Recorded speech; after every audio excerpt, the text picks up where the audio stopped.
I guess if you go back 5 years even, we didn't talk so much about EQ, for example. We didn't talk so much around well-being. So I'm seeing quite a lot of education around this. I guess what I'm not seeing enough of.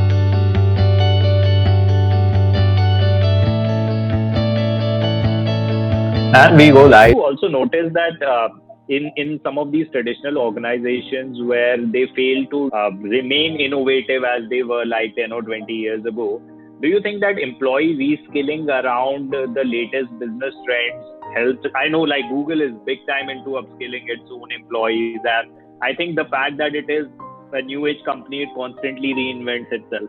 And even a lot of events keep on happening. On Google Talk, there's rarely an episode that I miss. But do you notice in an organized way learning happening in the companies that manage to stay innovative and manage to self-destruct?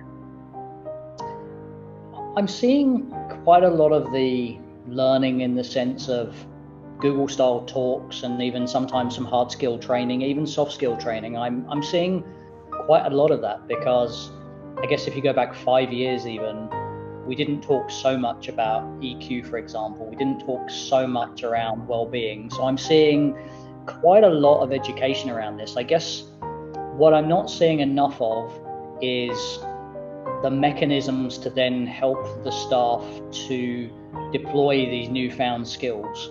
And so it's one thing to create excitement around the journey that you or I can go on, Sid, or the new learning that we just captured. But if I don't use it quite quickly, then you lose it. And depending on how I felt about that course or that talk, I could be really pumped up.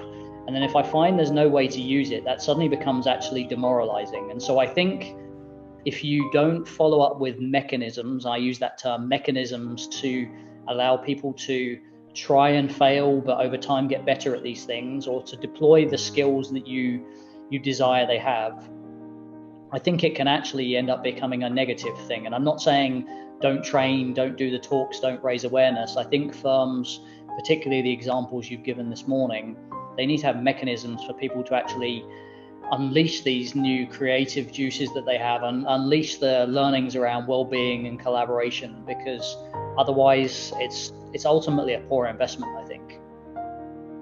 Yeah, good point, Darren.